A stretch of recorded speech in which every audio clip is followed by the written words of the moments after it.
buen día. Nosotros somos el equipo número 63 y les hablaremos sobre fiebre exantemática de las montañas rocosas causadas por Rickettsia rickettsii. Está integrado por Alejandro Bustos, Claudia Mezcua, Francisco el Grande, Lisbeth Urrea y su servidora Paola Montoya. Somos del grupo tercero A y nuestro asesor es el Dr. Sánchez Rodrigo López. Las rickettsias son bacterias gram negativas intracelulares que en fechas recientes se clasificaron en tres: Rickettsia, Ehrlichia y Coxiella. Son las causas de las fiebres manchadas, tifo y enfermedades similares. Un microorganismo relacionado que causa tifo de los matorrales. Una bacteria llamada Rickettsia rickettsii es la causante de la fiebre musculosa de las montañas rocosas. Las garrapatas son las portadoras de esta bacteria y la transmiten al morder a una persona o animal. Las infecciones por Rickettsia rickettsii son más frecuentes en el sudeste de Estados Unidos, pero pueden ocurrir en otros estados. En el 2010, se notificó que hubo 2.000 casos de fiebre exantemática de las montañas rocosas. Más del 90% de las infecciones se produjeron entre abril y septiembre, que se corresponde con el periodo máximo de la actividad de las garrapatas, y la mayor parte de ellas se produjeron en la región del sur de la costa atlántica de Estados Unidos.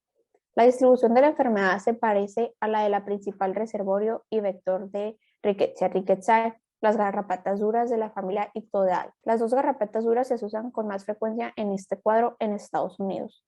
Son las garrapatas del perro, Dermacentor variabilis, en los estados surorientales y la costa oeste, y las garrapatas de los bosques, Dermacentor andersoni, en los estados de las montañas rocosas y la región suroriental de Canadá. Se ha descrito otras garrapatas vectores en América del Sur y Central.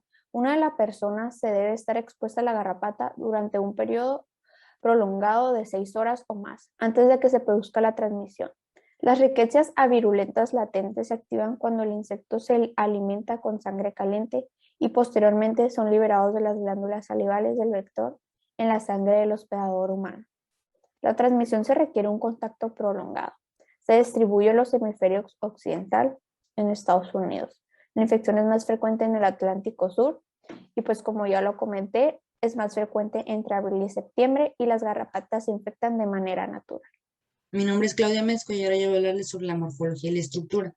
La Rickettsia es un género de bacterias bacilos gram negativos que se divide principalmente en dos grupos, el grupo del tifus y el grupo de las fiebres exantemáticas, en donde en este último grupo se encuentra la especie Rickettsia rickettsii, que esta es la causante de la fiebre exantemática de las montañas rocosas. La Rickettsia es una bacteria pequeña que mide alrededor de 0.7 a 2 micrómetros de diámetro, y esta tiene una membrana plasmática que está rodeada por una microcápsula. Dentro del citosol se encuentran los ribosomas y un solo cromosoma circular. Además, esta bacteria tiene una delgada pared de peptidoglicano, que esta no retiene el colorante del cristal violeta durante la tinción gram, entonces se le considera una bacteria gram negativo. Pero al ser un gram negativo débil, se necesitan tinciones especiales para poder observarse, como son la tinción de Giemsa o la tinción de Jiménez, en donde en la tinción de Giemsa se observa de un color azulado morado y en la tinción de Giemsa se observa de un color rojo con un fondo gris azulado. Estas son bacterias inmóviles, intracelulares obligadas, que sobreviven únicamente dentro de células eucariotas, donde su multiplicación se va a realizar por medio de una fisión binaria lenta, que esta va a durar alrededor de 9 a 12 horas. Y las diferentes especies de Rickettsia se transmiten por artrópodos, como son las garrapatas, los piojos, las pulgas y el ácaro, siendo el reservorio natural de la Rickettsia rickettsii las garrapatas y los roedores silvestres, y accidentalmente el ser humano. Finalmente, la Rickettsia rickettsii se transmite mediante las mordeduras de garrapatas. Buenos días, soy Alejandro Bustos y les voy a explicar sobre la patogenia de la infección por Rickettsia rickettsii. Como sabemos, o como se mencionó anteriormente, Rickettsia rickettsii está presente en las glándulas salivales de garrapatas de la familia Ixodidae, o también llamadas garrapatas duras. Estas garrapatas rompen la piel con sus quelíceros y después se van a fijar sobre la piel firmemente con un pegamento que está siendo secretado por sus glándulas salivales. Una vez sujetas a la piel, se alimenta a partir de lagos de sangre que son suministrados por capilares rotos. Para mantener la fluidez de estos lagos, las mismas glándulas salivales van a secretar sustancias anticoagulantes para evitar la hemostasia de este capilar. Una vez que la garrapata entra en contacto con la sangre, por sus glándulas salivales se inocula directamente Rickettsia rickettsii. hacia estos capilares rotos. Ya una vez dentro, Rickettsia rickettsii tiene una proteína de membrana externa, o también llamada OMP-A, que esta le da la capacidad de poder adherirse a células endoteliales de los capilares pequeños. Ya una vez fijado a estas células de capilares pequeños, Rickettsia rickettsii se va a unir a una proteína receptora de la membrana plasmática de nombre Q70. Esta unión en parte genera endocitosis para después, dentro de la célula, generar fagocitosis. Al momento de estar dentro de una vacuola y llegar el fagosoma, Rickettsia rickettsii rompe la membrana de las vesículas fagocíticas para comenzar su vida en el citoplasma. Esta actividad la realiza mediada por productos de los genes PLD y TLIC, los cuales codifican para una fosfolipasa D y una hemolicina.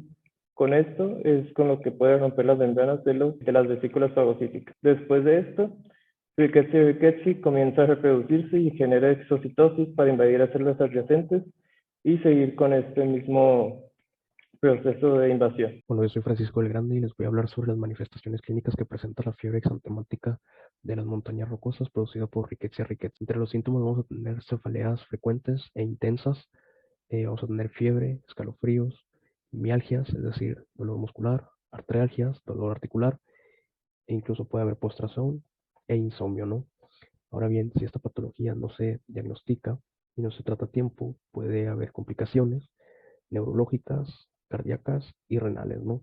Antes de hablar un poquito de las complicaciones, hay que destacar que la razón por la cual no se detecta a tiempo esta patología es debido a sus manifestaciones clínicas, porque como son muy similares a cualquier otro tipo de infección, suele ser en ocasiones difícil de sospechar de una infección causada por Rickettsia, ¿no? Es por ello la importancia de las pruebas diagnósticas, que en un momento las hablaremos, ¿no?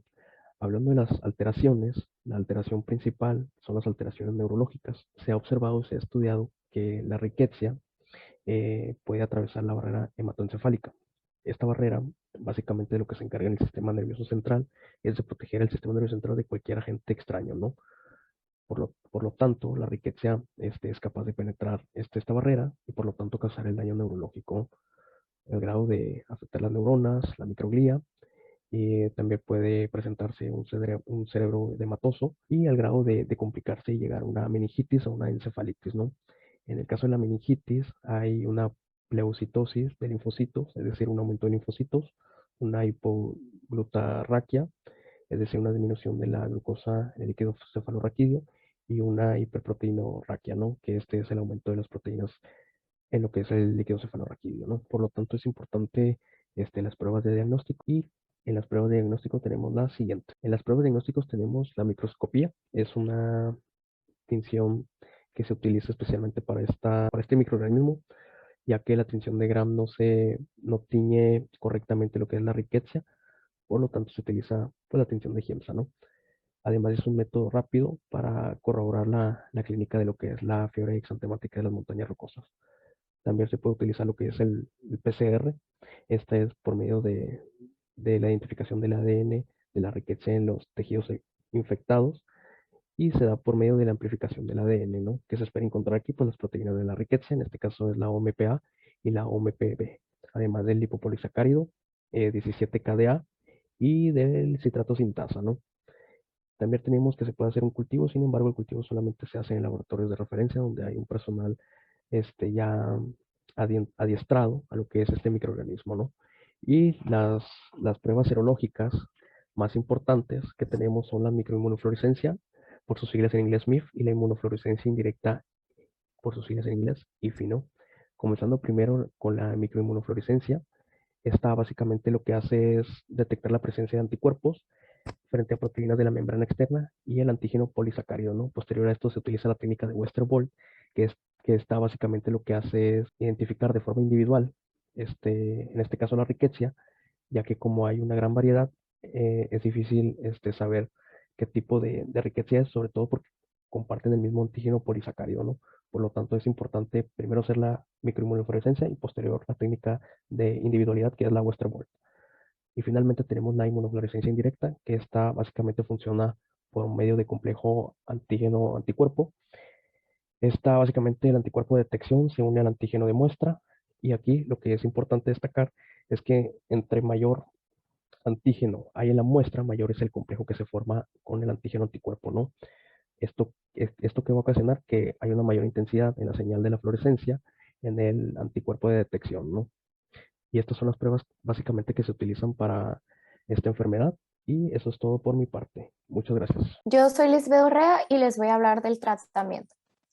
Se ha comprobado que la antibiótico-terapia apropiada es muy eficaz si se administra durante la primera semana de la enfermedad. Si se retrasa hacia la segunda semana o cuando existe un proceso patológico como podría ser la coagulación intravascular diseminada, el tratamiento se vuelve mucho menos eficaz. El antibiótico preferido es la doxiciclina. Las sulfonamidas pueden empeorar la enfermedad, por lo cual se encuentran contraindicadas para su tratamiento. Antes de contar con tratamiento específico, la tasa de mortalidad era cercana al 25%. El tratamiento ha reducido estas cifras a casi 5 a 7%, ocurriendo la mayoría de las muertes, sobre todo en pacientes en quienes se retrasó el diagnóstico y el tratamiento hasta la segunda semana de la enfermedad. El tratamiento debe iniciarse basado en datos clínicos y en consideraciones epidemiológicas, con el fin de obtener las máximas probabilidades de éxito. Sin embargo, dado a que las pruebas de diagnóstico tardan bastante tiempo y estas pueden ser poco sensibles, los antibióticos suelen iniciarse en forma empírica para prevenir el deterioro significativo del paciente y evitar incluso su muerte. Los fármacos de elección principal son la doxiciclina y el clorafenicol. Primero tenemos las tetraciclinas, las cuales se consideran el tratamiento de primera línea, donde encontramos la doxiciclina. Este se administra en 200 miligramos por vía oral en una sola dosis, seguida por 100 miligramos 2 veces al día en adultos hasta que el paciente mejore y haya permanecido en estado febril durante 24 a 48 horas, recibiendo el tratamiento durante al menos 7 días. Los preparados por vía intravenosa solo se indican en los pacientes demasiado graves como para recibir una medicación por vía oral. Y aunque algunas tetraciclinas pueden teñir los dientes en los niños, los expertos consideran que esto puede justificarse administrando un curso de doxiciclina de 2.2 miligramos por kilo por una vía oral 2 veces al día, si se considera absolutamente necesario. Luego, en la segunda línea de tratamiento encontramos el clorafenicol. Este se administra en dosis de 500 miligramos por una vía oral o 4 veces al día durante 7 días por vía intravenosa. El clorafenicol oral no se encuentra disponible en ciertos países como lo sería el Estados Unidos, ya que este puede ocasionar efectos hematológicos adversos que requieren una monitorización constante de los índices en sangre. Otros medicamentos como la ciprofloxacina y las demás fluoroquinolas son eficaces in vitro contra algunas riquecias, pero no existe una gran experiencia clínica en esta área, por lo cual no suelen utilizarse. Y como ya escuchamos, esta es una enfermedad que se da mucho en las montañas rocosas. Entonces, dado a que los pacientes graves con la fiebre muculosa de las montañas rocosas pueden experimentar un aumento significativo en la permeabilidad vascular durante los estadios más avanzados de la enfermedad, los líquidos por vía intravenosa deben administrarse con sumo cuidado para mantener la tensión arterial estable sin empeorar lo que podría ser un edema pulmonar o cerebral.